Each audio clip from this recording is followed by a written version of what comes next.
PT Bursa Efek Indonesia menetapkan target ambisius hingga tahun 2030.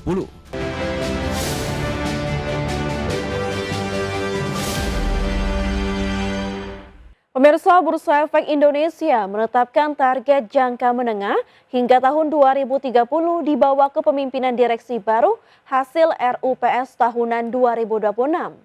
Salah satu target besar yang dibidik yaitu membawa Bursa Efek Indonesia masuk dalam jajaran 10 besar bursa dunia berdasarkan kapitalisasi pasar dan nilai transaksi.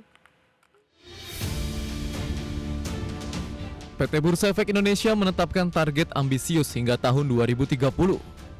Direktur Utama Bursa Efek Indonesia Jeffrey Hendrik menargetkan Bursa Efek Indonesia masuk ke dalam 10 bursa terbesar dunia berdasarkan kapitalisasi pasar dan nilai transaksi pada 2030. Saat ini Bursa Efek Indonesia berada di peringkat ke-19 dunia berdasarkan kapitalisasi pasar dan posisi ke-17 berdasarkan nilai transaksi. Direktur Utama PT Bursa Efek Indonesia Jeffrey Hendrik mengatakan dirinya bersama jajaran direksi yang lainnya berkomitmen mendorong pasar modal menjadi yang kompetitif dengan kredibilitas tingkat dunia serta masuk dalam jajaran 10 besar dunia dalam kategori kapitalisasi pasar dan nilai transaksinya. Kalau kita melihat target kita tadi, kita kan tidak lagi bicara ASEAN. Kita bicara bagaimana Indonesia ada di 10 besar dunia. Ya, bagaimana itu dilakukan? Tadi antara lain adalah bagaimana kita melakukan pendalaman yang terus-menerus, baik dari sisi supply maupun dari sisi demand.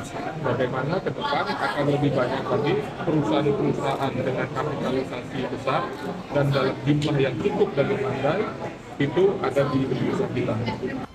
Posisi Bursa Efek Indonesia saat ini berada di dunia untuk kapitalisasi pasar berada di posisi 19, sementara untuk nilai transaksi berada di posisi 17.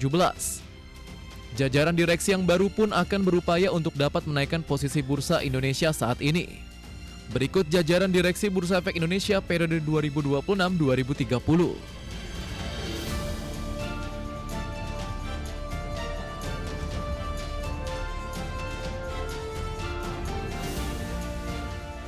Target masuk ke dalam 10 bursa terbesar dunia ini menunjukkan besarnya ambisi Indonesia untuk menjadikan pasar modal sebagai sumber pembiayaan ekonomi nasional. Jakarta, Riken Wardi, IDX Channel. Ya, pemerintah memastikan kondisi fiskal Indonesia masih tetap terjaga meski perekonomian global dibayangi ketidakpastian. Defisit anggaran yang rendah dan penerimaan negara yang menunjukkan pertumbuhan positif menjadi modal pemerintah dalam menghadapi ketidakpastian ekonomi global. Pemerintah memastikan kondisi fiskal Indonesia masih tetap terjaga meski perekonomian global dibayangi ketidakpastian. Menurut Wakil Menteri Keuangan Juda Agung, kondisi APBN hingga saat ini masih berada dalam jalur yang sehat. Hal tersebut tercermin dari defisit anggaran yang rendah dan penerimaan negara yang menunjukkan pertumbuhan positif. Juda Agung mengklaim kondisi fiskal tersebut menjadi salah satu modal pemerintah dalam menghadapi ketidakpastian ekonomi global yang masih berlangsung. Bahwa kondisi fiskal itu masih sangat terjaga dengan baik. Defisit hingga bulan Mei kemarin 0,7%. Dan diperkirakan sampai dengan akhir tahun juga masih di bawah 3%, jadi masih sangat terjaga. Berdasarkan data Kementerian Keuangan, hingga akhir Mei 2026, defisit anggaran pendapatan dan belanja negara tercatat sekitar 0,7% terhadap PDB dan diperkirakan tetap berada di bawah batas maksimal 3% hingga akhir tahun. Sementara itu penerimaan pajak hingga akhir Mei 2026 mencapai 834,4 triliun rupiah, tumbuh 22,1% secara tahunan. Di sisi lain, realisasi belanja negara juga telah melampaui 30% dari target yang ditetapkan tahun ini. Jakarta, Tim Liputan, IDX Channel.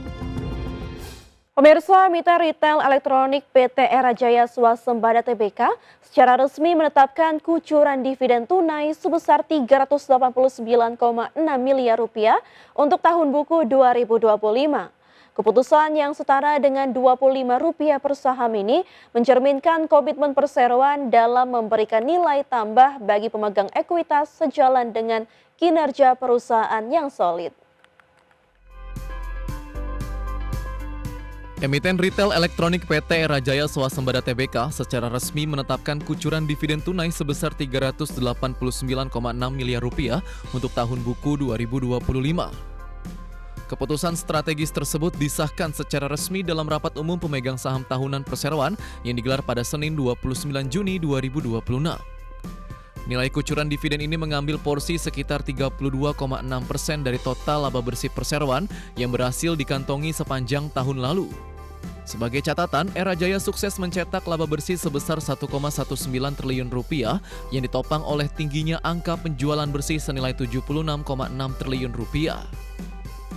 Wakil Direktur Utama Era Jaya, Hasan Aula menegaskan bahwa perusahaan akan terus memperkuat strategi diversifikasi serta inovasi bisnis retail secara berkelanjutan. Langkah ini diambil agar ekosistem Era Jaya dapat terus relevan dalam memenuhi kebutuhan konsumen sekaligus menjaga prospek pertumbuhan jangka panjang perusahaan. Lonjakan impresif Era Jaya saat ini masih didominasi oleh kontribusi bisnis digital, terutama dari segmen penjualan perangkat smartphone yang memegang porsi terbesar hingga 74%. Tren kinerja positif perseroan ini ternyata terus berlanjut hingga memasuki kuartal pertama tahun 2026, seiring dengan agresivitas ekspansi bisnis perusahaan. Pada 3 bulan pertama, tahun ini Era Jaya berhasil mencatat nilai penjualan bersih sebesar 22,4 triliun rupiah atau melonjak 41,1% secara tahunan. Kedepannya, manajemen berkomitmen penuh untuk memperluas ekosistem omnichannel yang saat ini telah didukung oleh lebih dari 2.400 jaringan retail dan 17,5 juta anggota loyalitas My Era Space. Berbagai sumber, IDX Channel. Selanjutnya pemirsa, PT Pelayaran Nasional Ekalia Purnamasari Tbk atau LP akan melaksanakan right issue senilai 739,35 miliar rupiah untuk memperkuat ekspansi bisnis dan menambah armada kapal. Langkah ini menjadi bagian dari strategi perseroan menangkap peluang meningkatnya permintaan jasa pelayaran offshore dan logistik nasional. LP akan menerbitkan 2,11 miliar saham baru dengan harga pelaksanaan Rp350 per saham sehingga berpotensi menghimpun dana hingga Rp739,35 miliar.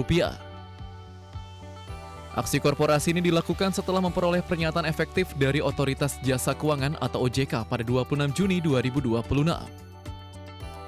Sekitar Rp277,2 miliar dari dana rights issue akan dialokasikan untuk belanja modal, diantaranya untuk pengadaan 3 unit fast crew boat, 1 unit multi-purpose tug, serta pembangunan 6 kapal guna memenuhi kontrak dengan PT Layar Nusantara Gas. Pengadaan armada baru akan mendukung proyek Genting Floating Liquefied Natural Gas atau FLNG di Teluk Bintuni, Papua Barat. Proyek ini memiliki estimasi nilai kontrak sekitar Rp2,39 triliun dengan masa charter hingga 18 tahun, sekaligus menjadi FLNG pertama di Indonesia. Selain menambah armada, LP juga mengalokasikan Rp190 miliar untuk penyertaan modal pada perusahaan patungan di bidang pelayaran logistik. Sedangkan Rp118,3 miliar akan digunakan untuk memperkuat modal PT LP Transcargo dalam mendukung operasional kapal multi-purpose support vessel. Aksi right issue ini menunjukkan strategi LP memanfaatkan pasar modal untuk membiayai ekspansi dan meningkatkan kapasitas operasional. Dengan penambahan armada, perseroan berpeluang meningkatkan pendapatan berulang dari kontrak jangka panjang sekaligus memperkuat posisinya di industri pelayaran offshore dan logistik nasional. Berbagai sumber, IDX Channel.